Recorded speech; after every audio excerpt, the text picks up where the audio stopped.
Let me really show you why gravity is such a friend to astronomers. This is something that we call Kepler's third law. Now you're probably saying to yourself, well, wait a minute, what about laws 1 and 2? Okay, a little bit of recap. This is Johannes Kepler. Johannes Kepler, meet my class. Class, meet Johannes Kepler. Unfortunately, he's been dead for 400, 500 years. But when he was alive, he observed very carefully the apparent motions of the sun, the moon, and the planets relative to the background stars. And he figured out that there were laws which governed how the planets orbited the sun. Now, he didn't know about gravity because he lived before Isaac Newton, but be that as it may, he still could figure out just by watching the apparent motions of the planets that there must be some sort of force responsible. And so he came up with these 3 laws to explain the motions that he saw. And the first thing that he figured out was that the orbits of most heavenly bodies are not necessarily perfect circles.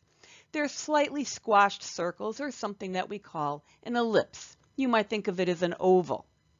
And so it's not correct to say that the sun is at dead center of the Earth's orbit, but the sun is near the center of the Earth's orbit.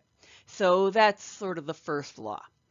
The second law says that because the orbits are not perfect circles, and because now we know that gravity is the force responsible for the orbit, that it makes sense, remember in the previous video, that the force of gravity between 2 masses is stronger when the 2 objects are closer together, and the force of gravity between 2 objects is weaker if they're further away. So if we are slightly closer to the sun at one point in our orbit and slightly further away at another point, the force of gravity between us and the sun should change. And it makes sense that we should move faster in our orbit when we're nearer the sun because we feel a stronger force of gravity, and we move slower in our orbit when we're further away from the sun. And this is essentially the second law. And this also works, for example, the moon orbiting the Earth. The orbit of the moon orbiting the Earth is also not quite a perfect circle. It's actually less of a perfect circle than the Earth orbiting the sun. Fun fact, this is not responsible for our seasons. Seasons have nothing to do with the distance from the sun. We're actually closest to the sun in January, and you all know how toasty warm it is in January. The seasons are actually due to a changing of the angle of sunlight due to the tilt of the Earth. All right, so the orbits are not quite perfect circles, and when we're closer to an object, we're going to move faster because we have a stronger pull of gravity. Well, what's the third law?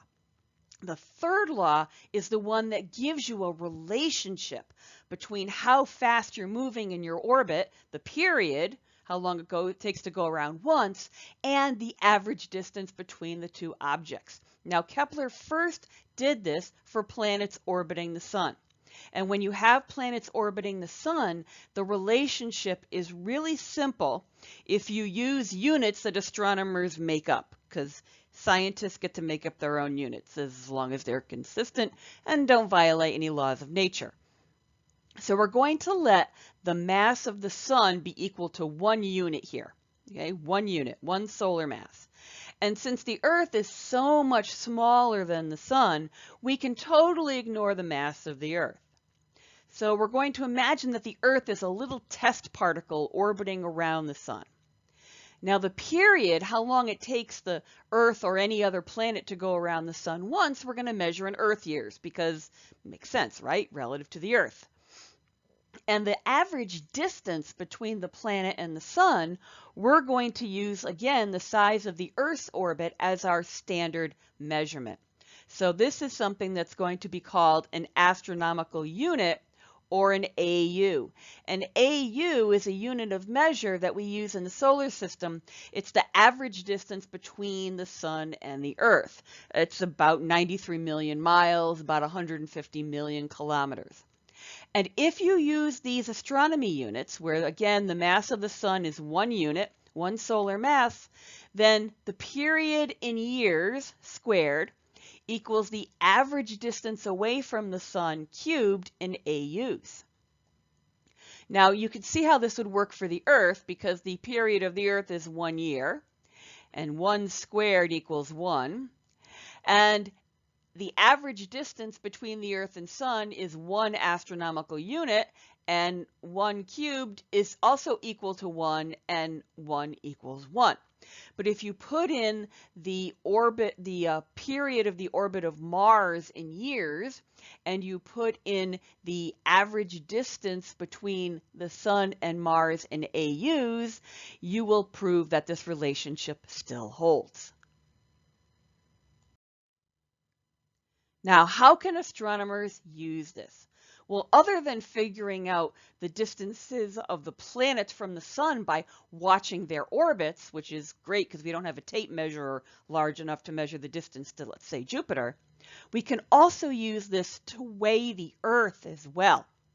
Remember that in the last thing I did, we were going to neglect totally the mass of the Earth as it orbits around the sun. We called it like a little test particle. Well, we put artificial satellites around the Earth, right? And so we can put a little tiny satellite around the Earth. We know its orbit, right? We know how far away it is from the Earth. We can watch its period. We can see how long it takes to go around the Earth.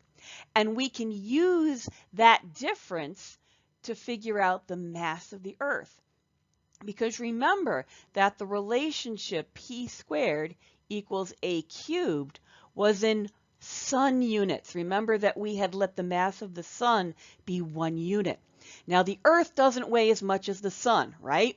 So this number in front is not going to be the number 1. But if we look at the orbits of satellites around the Earth and we measure their distance from the Earth and we measure how long it takes them to orbit around the Earth, we can calculate how much the mass of the Earth is in relation to the mass of the sun. We can also do this for other planets because other planets have small moons. And as long as you can neglect the mass of the moon, in other words, if the moon is very small compared to the planet, we can actually get the mass of that planet by looking at the orbits of moons around it. We can also use this to weigh, right? It's not really weigh because, again, the difference between mass and weight, so I'm going to put that in scary air quotes. We can actually get the mass of entire galaxies the same way. So here we have a beautiful spiral galaxy, and you have a concentration of matter at the center of the galaxy, a big clump of stuff here. And then if you take an individual star out here near the outskirts of the galaxy, this star is orbiting around the galaxy like a planet orbiting around the sun. So we can use the exact same physical law, the orbit of a star at the outskirts of a galaxy, to get the mass of the entire galaxy. So you're seeing how powerful this method really is.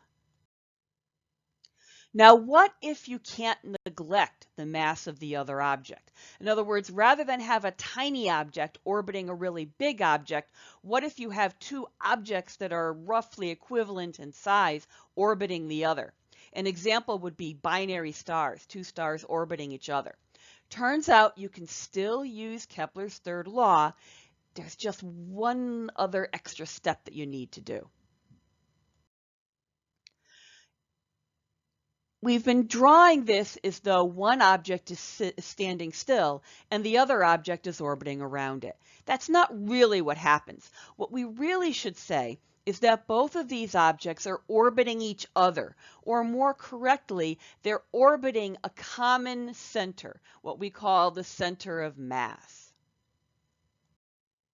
And you know this if you've ever tried to balance on a seesaw with somebody who had a different mass than you, right? If you have a big kid and a little kid, the bigger kid, the kid with the heavier mass, has to be closer to the balance point, to the center of mass, and the littler kid has to be all the way out at the end, and you can get it to balance. Same thing is true here with this double star system. These binary stars. So here's the heavier mass star. Notice that it has a smaller orbit. It doesn't get that far away from the center of mass. That's like the big kid on the seesaw. But then we have this smaller mass star, and you can see how its orbit is much bigger, carries it much further away from the center of mass. That's like the little kid on the seesaw. And if we actually can observe those two stars orbiting around each other, you can actually figure out how much bigger one orbit is than the other, and therefore we can figure out the difference in their mass. So if one orbit is twice the size of the other orbit, we know that one of the stars is twice the mass of the other stars. And so what I've written down here is the full-blown version of Kepler's third law. Again, the period, how long it takes the two objects to orbit around each other. The average distance between them. Okay? And again, we're going to measure these in our solar system units. The period is in Earth years, and the average distance is in those astronomical units, this average distance between the Earth and Sun. The only difference is now the only thing this formula is going to give us is the total mass. So the total mass of those two objects, because we can't neglect the mass of either one. And so you're like, well, that kind of sucks. I don't want to know that the total mass of this star system is 50 times the mass of the sun. Well, tell me, how much does each one weigh? What are the different components? But remember, we said that by watching the orbit, we can see that one star is, let's say, twice the mass of the other. And through the wonders of algebra, we could actually figure out the individual masses of the individual stars. A really good example is the closest star system outside of our solar system. You'll always hear things like, oh, the nearest star is Alpha Centauri. Well, technically, the nearest star, besides the sun, of course, is Proxima Centauri. This is a triple star system. You have two stars that are kind of like the sun that orbit each other, and we call those Alpha Centauri A and Alpha Centauri B. And then there's this little dude, a little red dwarf star that orbits that larger pair. And the way that these three stars are oriented right now is that actually Proxima Centauri is a little tiny bit closer to us over here than these other two stars. But think about the wonders of gravity, that there's this ballet going on between these three stars. And we can use this fundamental law of nature, Kepler's third law, to actually figure out the masses of these stars relative to the mass of the sun. And this is our first introduction to the fact that stars vary tremendously. There are some stars that are much heavier than our sun, and there are some stars like Proxima Centauri that have less mass than our sun. And as we're going to learn in a future unit, the mass of a star pretty much determines all of its other properties.